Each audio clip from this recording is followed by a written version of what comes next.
Bonjour à tous et à Bonjour. toutes. Nous sommes ravis de vous retrouver pour cette conférence en ligne du Musée des Augustins, Isabelle et Marthe. Donc, nous sommes les conférencières et aujourd'hui, nous allons vous parler d'un sujet qui nous tient à cœur, les femmes artistes. Oui, les femmes artistes. En fait, au Musée des Augustins, elles sont très représentées et cela nous a déjà beaucoup intéressés, Marthe et moi.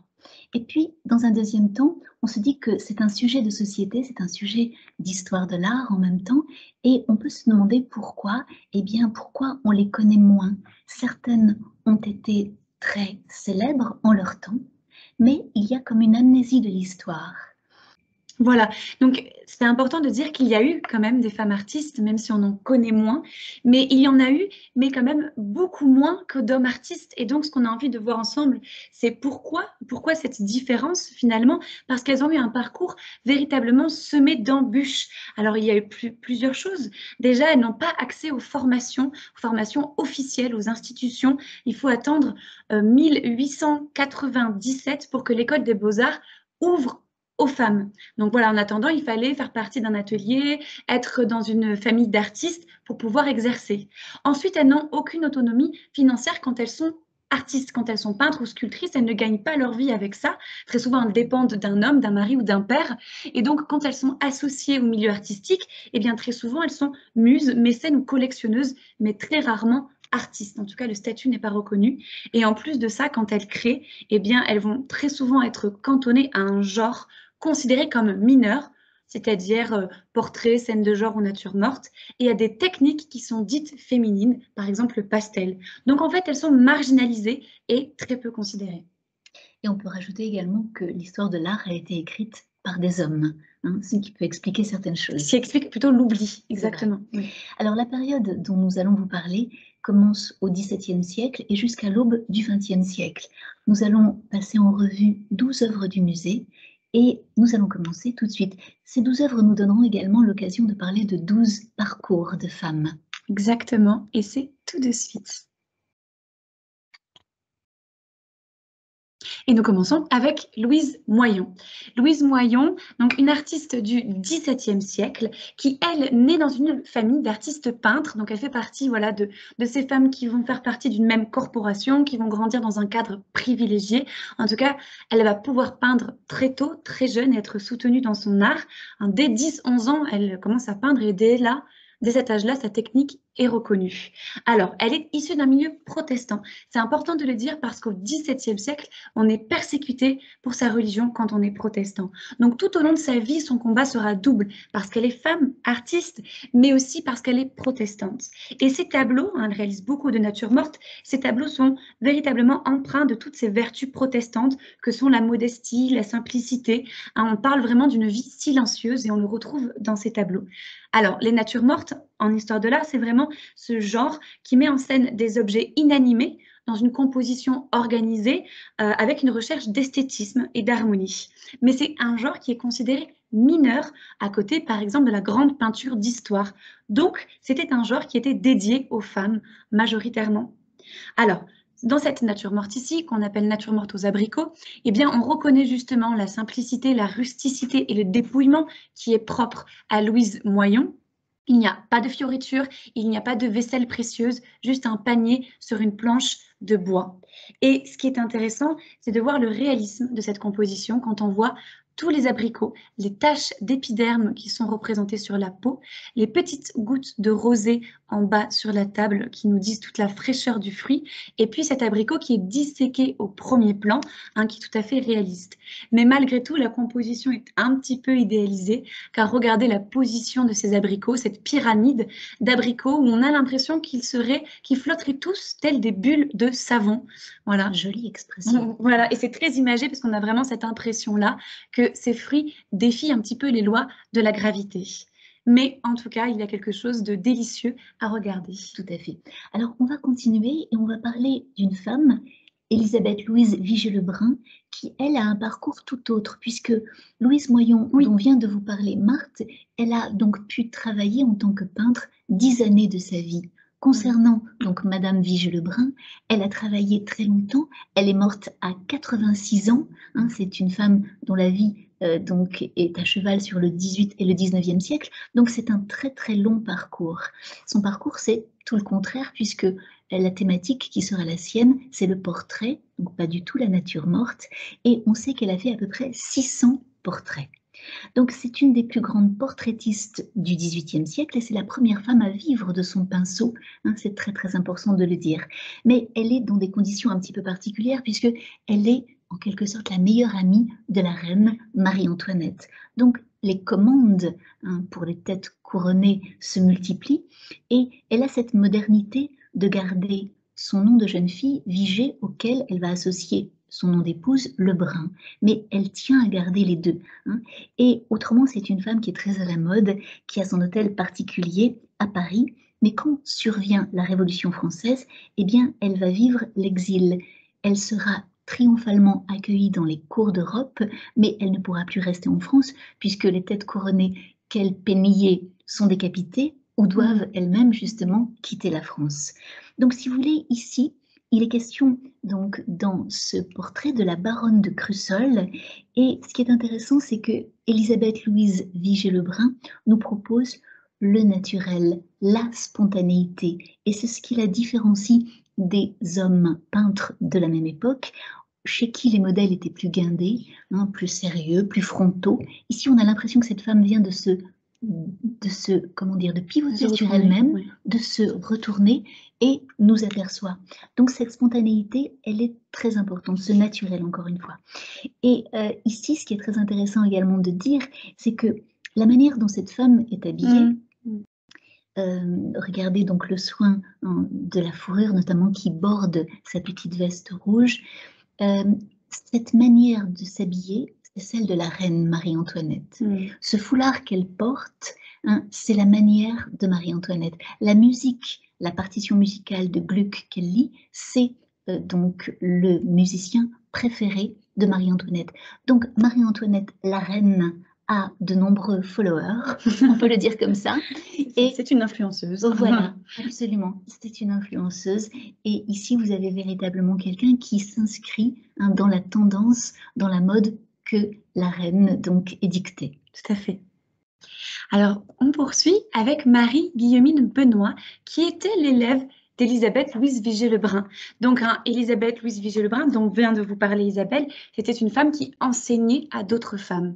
Donc, c'est comme ça que Marie-Guillemine Benoît commence à peindre et par la suite, elle entrera dans l'atelier de David, hein, ce grand peintre du 19e siècle qui va soutenir l'accès à la formation artistique pour les femmes.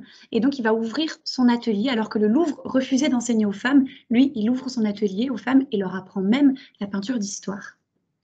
Donc, ce qui est très triste en fait dans l'histoire de Marie-Guillemine Benoît, c'est qu'elle peint beaucoup, mais son époux a un travail de haut fonctionnaire et donc elle va devoir renoncer à son travail de peintre au profit de la carrière de son époux. Donc ça, c'est un déchirement pour elle.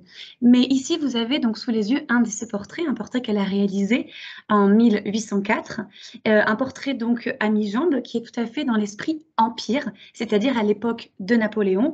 À quoi on le voit? Eh bien, en vêtements, hein, cet uniforme avec ce pantalon blanc et la veste bleu nuit, mais aussi au mobilier, hein, le seul fauteuil que l'on peut voir, qui est donc un fauteuil en acajou avec un velours vert olive. Donc tout ça nous parle de ce contexte et de cette époque de l'esprit empire finalement. Alors, qui était cet homme, le baron Larrey? Eh bien, c'était un illustre chirurgien, un chirurgien en chef même de la grande armée de Napoléon. Hein, on le surnommait aussi le père de la chirurgie d'urgence. Et là, il tient à la main un papier et un crayon. En fait, il a dans la main le compte rendu de l'expédition du Caire auquel il a fait partie aux côtés de Napoléon. Donc on comprend tout à fait qui il est, on comprend son style et son époque grâce à tous ces indices, parce que rien d'autre ne vient nous donner d'autres indices en fait. Le décor est entièrement vide, rien ne vient détourner notre regard de cet homme qui est ici. Alors, c'est tout à fait élégant, il est très soigné, sur fond vide.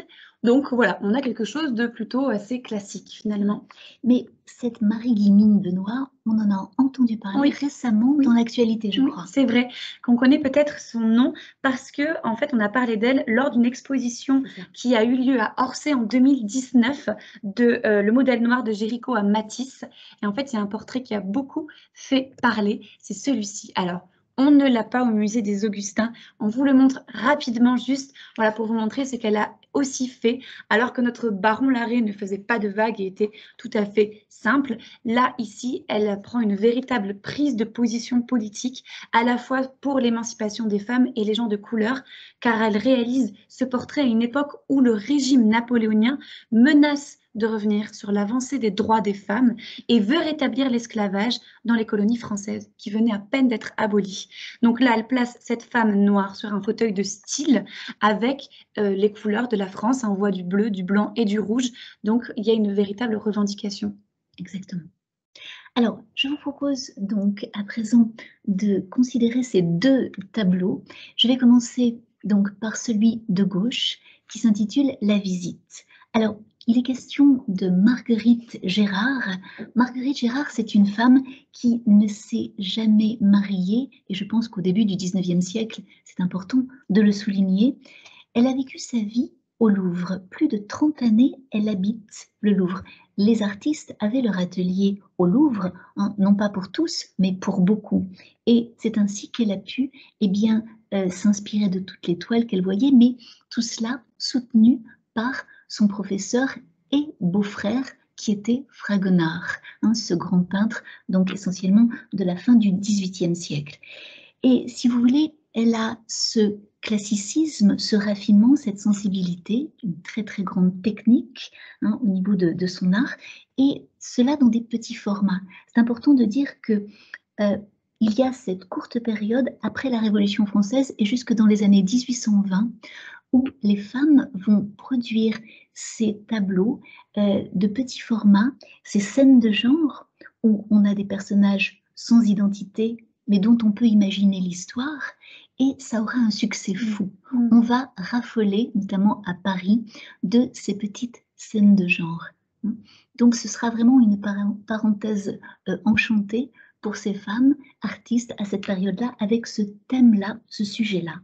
Donc ici, qu'est-ce qui se passe? Eh bien, chez Marguerite Gérard, c'est toujours la volonté de nous parler de choses d'une extrême bonne moralité. Ici, vous avez l'éducation d'une petite jeune fille. On imagine que sa maman est en noir au centre et que, elle regarde attentivement son enfant qui se jette donc dans les bras de cette femme en bleu sur la gauche. On peut imaginer par exemple que c'est sa marraine et que cette dame en noir, la mère donc, se dit qu'il faudra peut-être un petit peu rectifier cette spontanéité parce que une petite fille peut être spontanée, mais plus tard, il lui faudra être peut-être un petit peu plus, plus retenue dans son attitude. Donc, joli tableau de genre. Et on vous l'a montré à côté d'un autre qui représente les mêmes codes, qui est aussi une scène de genre avec des personnages inconnus dans un format plutôt petit, réalisé par Hortense Audebourg-Lescaut, donc le tableau qui se trouve à droite.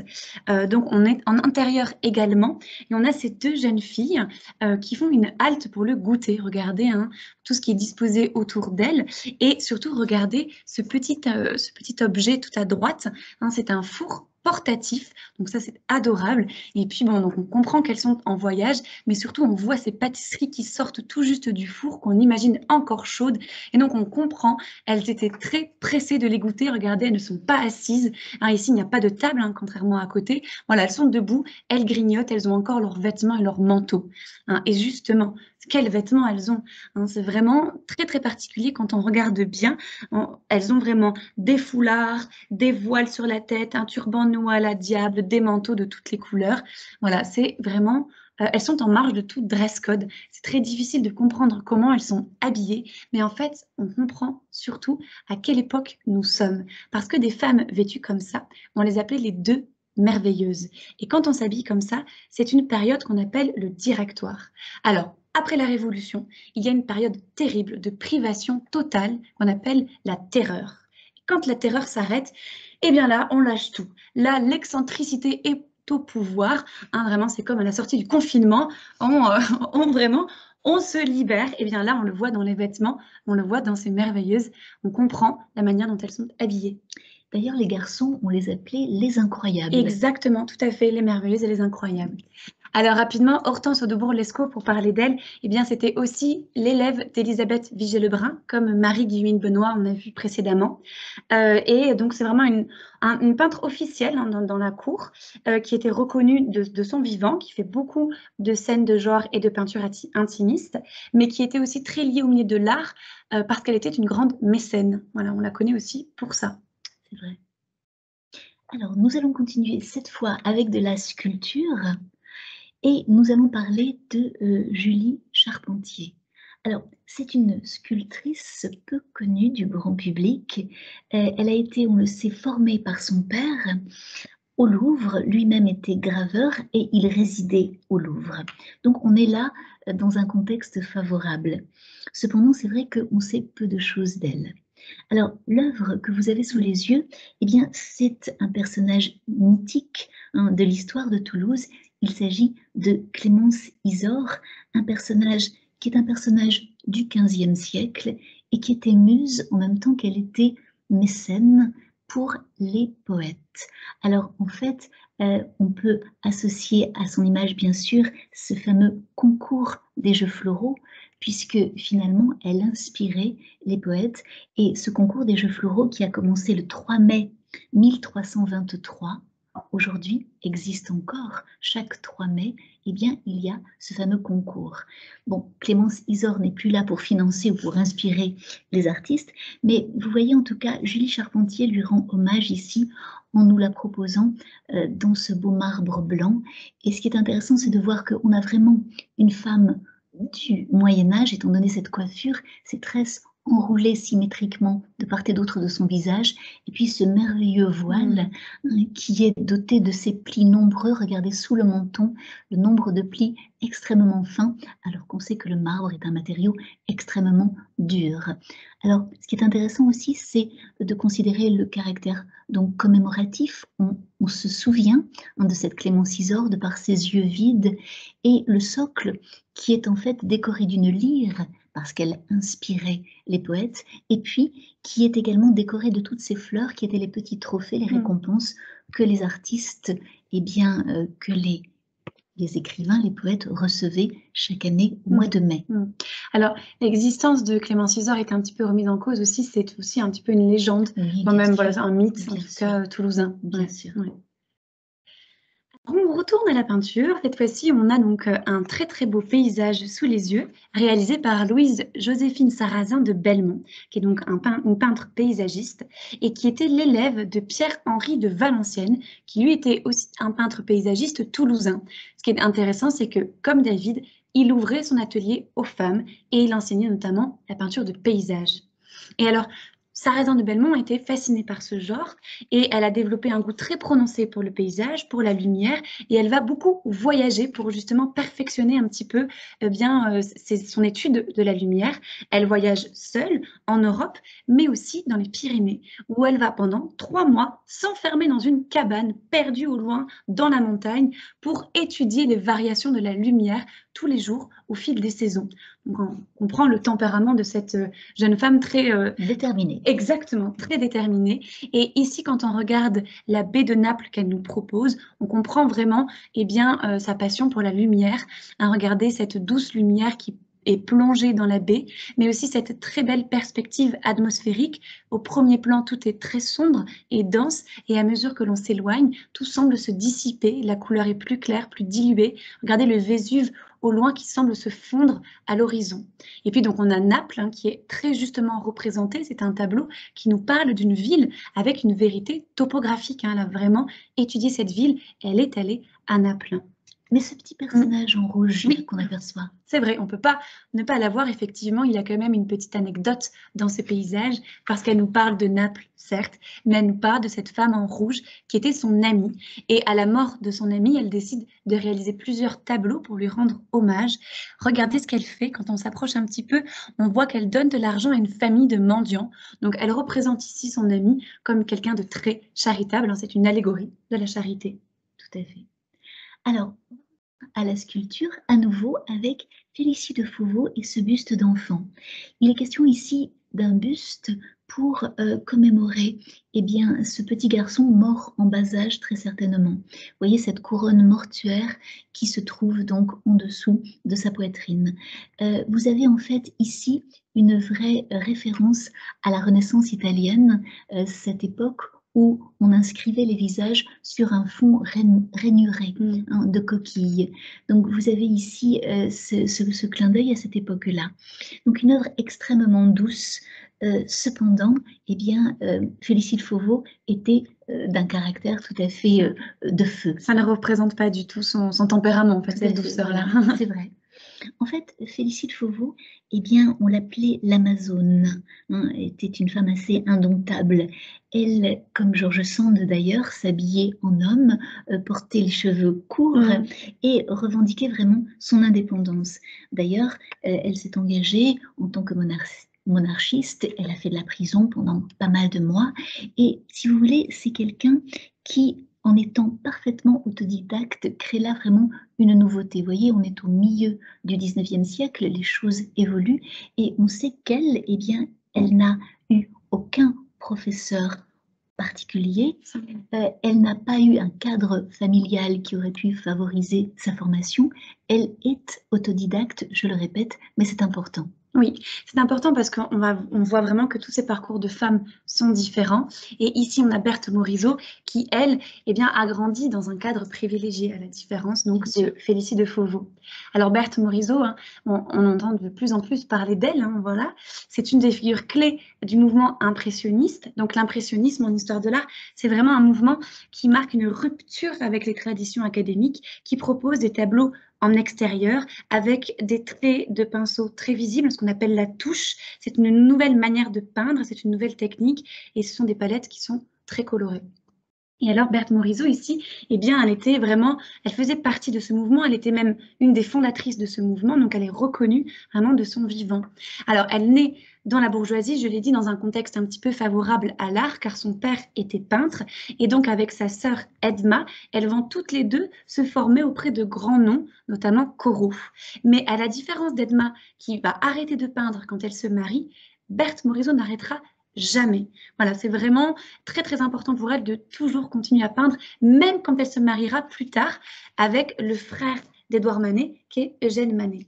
Et justement, parlant de Manet, eh bien, elle rencontre Manet au Louvre, et entre les deux, entre Berthe et Manet, eh bien, Berthe Morisot et Manet, il y a une amitié qui naît, mais une amitié un petit peu encombrante. Hein. Donc, on sait qu'elle devient la muse de Manet, mais on sait aussi que Manet intervenait beaucoup sur les toiles de Berthe Morisot. Donc voilà, là, il y a cette idée un peu de domination ou d'appropriation qu'on peut beaucoup retrouver dans les duos hommes-femmes de peintres. C'est juste, oui. Voilà, donc elle était quand même considérée et respectée de ses amis, mais on est quand même dans une période où le mépris des femmes peintres atteint des sommets, hein, il ne faut pas oublier, même si on approche vers la fin du 19e siècle.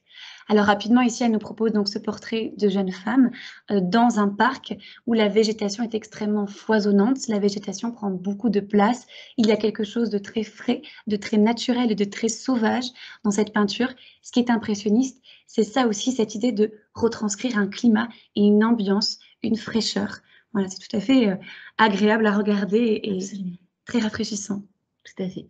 Alors, parler à nouveau sculpture avec cette tête sculptée, justement, c'est le nom que cette œuvre porte, réalisée par une femme qui s'appelait Mathilda. C'est une polonaise et on sait en fait très peu de choses d'elle. Elle est très peu répertoriée, mais quel talent! Alors justement, c'est en fait une œuvre un petit peu différente de toutes celles qu'on a pu présenter pour, disons, l'histoire de son arrivée au musée des Augustins. Parce que c'est une acquisition relativement récente qui date de 2018 et c'est véritablement un coup de cœur qu'ont ressenti les deux conservateurs du musée des Augustins pour cette tête romantique en marbre blanc. Vous voyez, romantique parce que regardez la manière dont les cheveux sont traités, cette mèche sur le front libre, et puis ces cheveux et ces boucles à l'arrière de l'oreille, hein, c'est somptueusement rendu.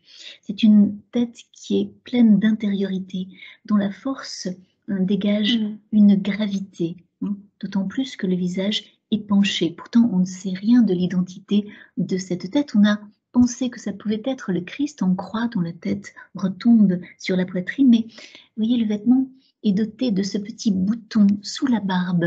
Donc ce vêtement-là, qui semble une petite chemise, n'est pas celui que porterait Jésus. En tout cas, ce n'est pas l'essentiel. De toute façon, l'essentiel, c'est justement l'impact de ce visage qui est très fort. Voilà, et la volonté des conservateurs de continuer à enrichir les collections du musée de cette façon. Voilà, par des artistes femmes. Tout à fait. Alors, on revient à la peinture pour vous parler d'Amélie Boris-Sorel. Alors, c'est important de préciser que cette femme, Amélie Boris-Sorel, est la première des femmes qu'on vous a présentées jusque-là qui va enfin intégrer une formation officielle, hein, qui va rentrer dans une institution, dans une école. Hein, ce n'est pas un atelier ouvert aux femmes ou un peintre, un père peintre. Ici, c'est vraiment une formation. Elle va être à l'école, à l'Académie Julian, qui est une école qui était ouverte aux femmes. Donc ça, c'est assez rare. Mais alors, attention, messieurs, dames, l'égalité n'est quand même pas parfaite puisque le prix pour rentrer dans cette école était le double pour les femmes, quand même. Mais en tout cas, elle a pu étudier là-bas et elle se marie au directeur. Elle reprend la direction de cette académie en 1907 et toute sa vie, Amélie Boris-Sorel va se battre pour l'égalité des sexes. C'est une militante, mais surtout, elle va tenter de soutenir au maximum l'éducation artistique pour les femmes. Elle veut vraiment encourager leur carrière professionnelle. Et c'est ce qu'elle fera quand elle sera à la direction de l'Académie Julian. Et on comprend tout à fait ses engagements et ses positions quand on regarde ce très beau portrait de femme libérée. Regardez, elle ne nous regarde pas déjà justement. Elle n'est absolument pas guindée, elle est décontractée. Elle rêve, elle fume, elle boit du café. Normalement, ce sont les hommes qui font ces activités-là. Eh bien, elle s'en moque un petit peu de notre regard. Finalement, elle ne pose pas, donc c'est très probablement pas une commande. Amélie Boris-Sorel a voulu saisir un moment, voler un instant, parce qu'elle était touchée par cette femme. En tout cas, elle échappe complètement au code de la bienséance, parce qu'elle n'a pas cherché à s'habiller pour être représentée. Hein, elle assume de se présenter en tenue d'intérieur, et ça, c'est intéressant. Donc, on a vraiment le regard d'une femme engagée qui peint une autre femme, et ça, c'est tout à fait intéressant. Et on a même envie un petit peu de se demander, est-ce que ce n'est pas un petit peu elle qu'elle peint, finalement? Oui, c'est peut-être son double. Elle double. ressemblait assez. On peut le penser. Et donc, on va terminer avec une dernière sculpture. Absolument. On va terminer avec cette sculpture réalisée par Camille Claudel. Alors, Camille Claudel est une très grande créatrice, une femme qui fait ses choix, mais une femme qui va rencontrer de nombreux freins. Il est évident que être une femme artiste dans un monde d'hommes, c'est difficile. Marthe vous en a beaucoup parlé. Mais c'est vrai que même au sein de sa famille, eh bien, c'était compliqué. Sa mère ne rêvait pour elle que d'un mariage. Son père était son allié, mais elle va perdre son père donc alors que elle n'est pas encore. En fait, son père ne va pas mourir si tôt que cela, mais quand même, ce sera vraiment difficile pour elle de perdre cet allié, c'est vrai.